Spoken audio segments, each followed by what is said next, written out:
Hi, I'm Nick and this is the TbT channel. Welcome to today's video. Now, it's Cyber Monday! I have no idea what that means, but look, I've got a laptop because I'm important in cyber. Obviously, it's just a prop, I have no idea how to use it. But anyway, you'll see, I expect, from the sun penetrating the window. It's very early in the morning. I usually wait until, you know, the dust has been knocked off the day before I start doing anything like this. But I'm excited today, so it's early in the morning, I'm starting it already. Why am I excited? Well, it's the 1st of December, isn't it? It's nearly Christmas. I do love Christmas. Now, I know there's going to be a lot of bar humbugging out there, but I absolutely love Christmas, everything about it. But it's the 1st of December, so I've got an advent calendar. Now, advent calendars. I loved advent calendars. If you're thinking that I thought this was a gun channel, we'll get around to that. Honestly, we will. But it's nearly Christmas. No. I've always loved advent calendars. Now, I'm an old person and I grew up in the 70s. In the 70s, my advent calendar was a picture of a Christmas tree, you know, cardboard, or a house with snow on it or something like that, or a Father Christmas or a snowman maybe. And there were little windows, or you know what an advent calendar is, but they were tricky to find. I don't know why, but it was always tricky to find the right number. Maybe it's dyslexia, I just don't know, or ADHD more likely. But tricky to find it. You'd find it, you'd open it, and behind each window there would be a little tiny picture of a star or of a Christmas tree or something, and that was bedwettingly exciting to me as a child. I was somewhat horrified many years later when it came to buy advent calendars for our kids that that's not good enough anymore. It has to have chocolate behind it. Not only does it have to have chocolate behind it, but you discover, having 3 girls, that all they do is open it, pull the thing out, rip the tin foil off the back, eat the chocolate out of it in one fell swoop, and then every day open it, pretend they've found a piece of chocolate.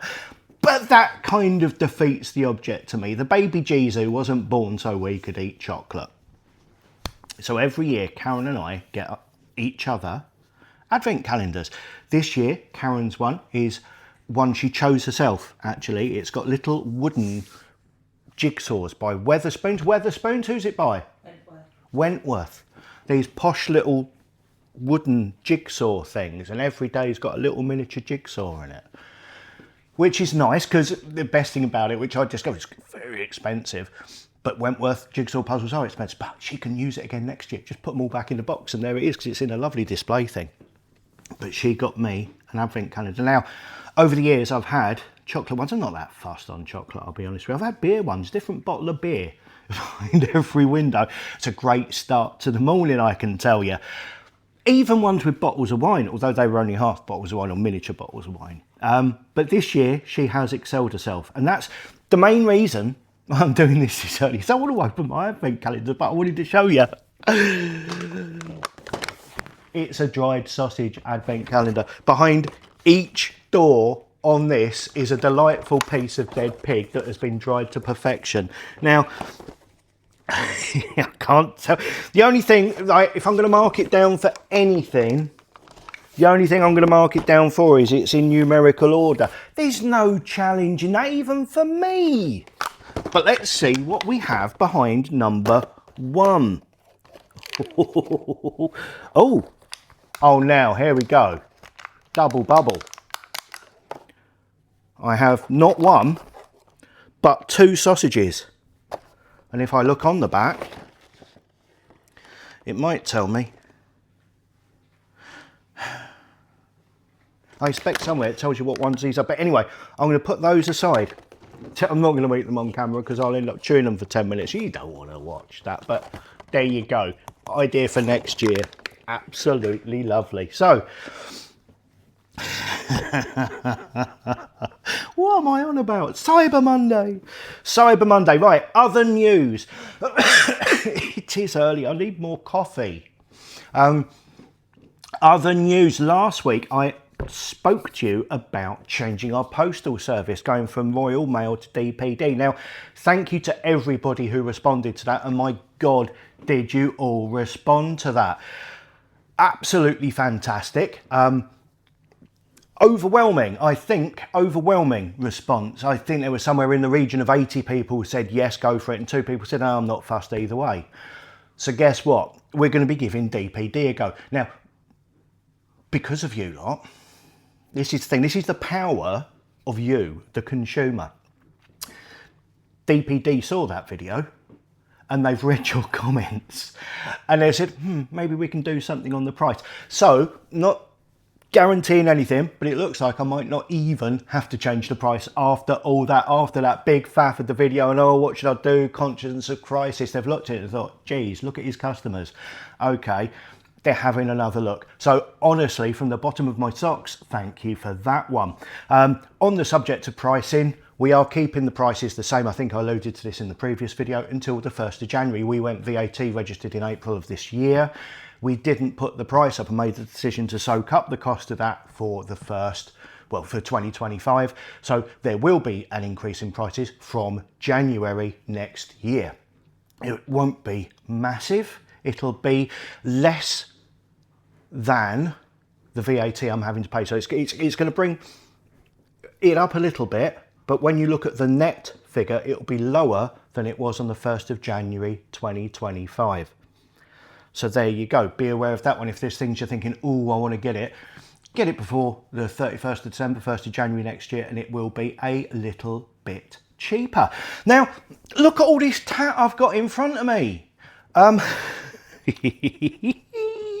I love it. We got a 3D printer on Thursday last week. Now, you might have noticed there wasn't a video on Friday. That's because we were lost down the rabbit hole of 3D printing and it all went horribly well. Pass me that one here. Pass me that one here. This is the first thing. Thank you, Karen. Put some clothes on.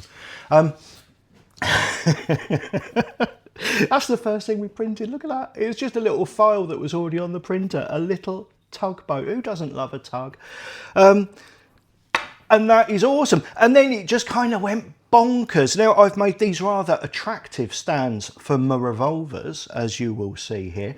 I also made a little dovetail to 11mm adapter, because the world is full of 11mm to Picatinny adapters, but going the other way is tricky, and more guns now are coming with the Picatinny rail as standard, and there's something I've got my beady eye on that has that on there, but I think my little Gamekeeper 1-4x16 scope would be perfect, but I need an adapter, so I've already printed one just in case.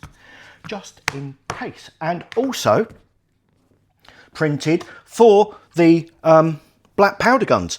Printed here, all the bits are here. I haven't actually put it together yet, it needs screws, but I've made myself a 45 caliber wax bullet mould for the 1858 New Model Army, which I think will be rather good. But the reason I didn't get around to putting that back together is I started making some plastic bullets. So in 36 and in 44 caliber, you'll see, oh, here's a, look at that, little snake, little wriggly snake, look, isn't he lovely? And I don't know why my wife thought I needed a fidget, but she's made me this multi-gimbaled tyre thing that spins round, and kind of like a cat with one of those things on a string when I'm playing with that, so I'm going to put it down. She's also been making Christmas decorations. Look at those. You're going to have tea lights in them all. I don't know, you know, the little bunches of battery powered fairy lights. I don't know, she'll put something in those. Hang on, Cyber Monday. Yep. Where was I? Oh, and I started to make a box. A screw-topped, knurled box for keeping things in. I thought I'd put black powder in it or something in it, but I ran out of black. We've run out of black. We've now run out of orange. You can see I've used a lot of orange. So we've only got green left, and trust me, the machine is going hell for leather at the moment making Christmas decorations, and we've got a lot more colours coming. So I was making bullets. That's where I was. I was making bullets. The idea being I wanted to make a lightweight plastic bullet for the black powder guns for garden use. Now, I can use lead in the garden, that's absolutely fine. but lead carries quite a long way, whereas plastic, because of the nature of it, is quite... Get a pebble, get a ping pong ball, see how far you can throw them. The ping pong ball won't go anywhere near as far. It loses its power, it loses its inertia really quickly, drops out the sky, which is good in a lot of circumstances. So experimenting with different types, styles, shapes, different amounts of rings. I don't know if you can see that, that's got 3 rings, similar to the Beeman Silver Bear, was it, or Champion Ballistic. You know, a lot of the pellets over time have had different rings there. Reduces overall friction, increases the chance of getting a good gas tight seal inside of the chamber. So I've got some of these to try. Now, I'm not going to be making anything to sell as far as I'm concerned with my 3D printer. This is just for me to play around with. But if at any point, I mean, those I just got, they were free designs off the internet. This one I have had, this one's been designed by us. But if you shoot black powder, just ask and I'll send you the file free of charge, no problem at all. This is in 11.5. You can scale it up or down inside of the program. 11.5 fits my New Model Army Remington perfectly, and in 9.5mm it fits the other one, the Colt. Now, oh, the Colt, look at this. You'll remember it with that little stubby barrel on it. And then it was an 1862 police snubby. But I done gone found a 7.5 inch 1851 barrel. And by putting that on there, because Pieta used the same frame for all of them, okay, from the 1851 to the 1862, it's always the same frame, I believe. So by putting an 1851 barrel on there, it's now an 1851. And I don't know if you can see that, it's got some nice scroll work on it. And what I've done, it says the Colt Man on the top there. What I've done is the same as what I did to the little one.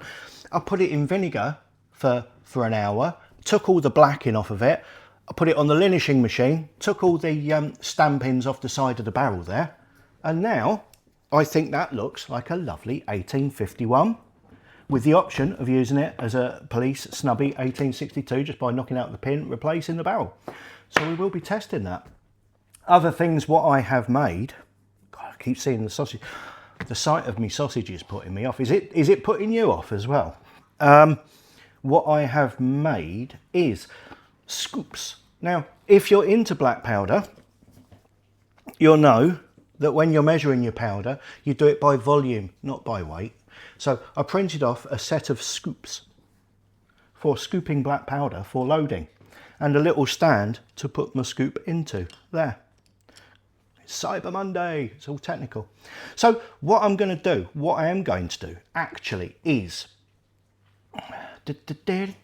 so these bullets, I've got my loader here. Now this is just your standard.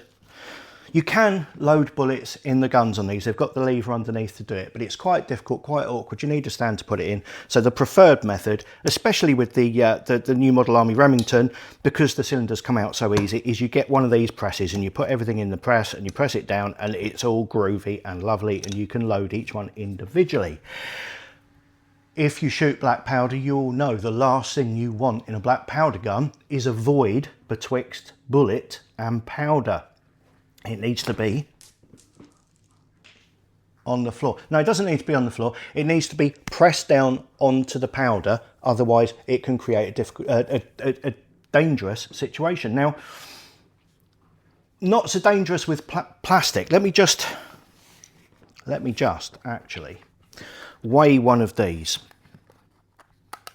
on my scale. I think they're about 25 grains from memory. 25.9. So 25.9, 25.9. Yeah, they're 25.9 grains. So there's not a lot of weight. So it's less dangerous than having a lead bullet forced down on top of it, not wanting to move and creating. What happens is if there's a void, the pressure builds up and can move out sideways. You want it so the pressure from the beginning pushes it outwards. But what I have done, the intention of these at the beginning when I first made these was for them to work purely with the cap. So it goes all the way to the back. The length of the bullet plus the length of the probe there has been designed 32 millimeters, it pushes it down against the back of here. So no matter how little powder I use in this, the bullet will always be pressed onto the powder. That's just a safety thing for any black powder guys out there that go, oh, I've thought of that and I've worked it out. So the idea was it was going to work cap only, and I tried it in 9.5 with the 36 cal, and I tried it in 11.5. You can see these ones have been fired. The reason I started making these in orange, I've been testing them in the garden. They're easier to find, to examine afterwards. And we only had 3 colours and we've run out of 2 of them now. But anyway, so the idea was to use it just with the percussion cap, but it wasn't enough. If it did come out the barrel, it was coming out the barrel very slowly, and a third of the time it was actually sticking in the barrel. So we're going to be using it with powder. And I think we're using 3G Swiss, and I've got some in a little pot here. And what I'm thinking is I'm probably going to start with half a cc, which is this one here. So what we do, we get half a cc of powder and we put it into our chamber like that. Then we remove the funnel, put the bullet into the top of that chamber, turn it around to here. See, that's pressed down as far as it will go, and that is groovy. So we're gonna load these up, and we're gonna take them into the garden and fire them. Now, that's gonna be Wednesday's video, because it's Wild West Wednesday. To there. See, they're not a massively, when you use a lead bullet or a lead ball with these, you leave a ring of lead around the outside. We're not doing that with these, because we're using a low charge.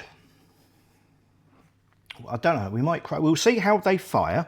This is just going to be a test. We'll see how they fire, but we may well increase the powder. But the reason I want to keep the powder to a low amount is I don't want it to be too loud.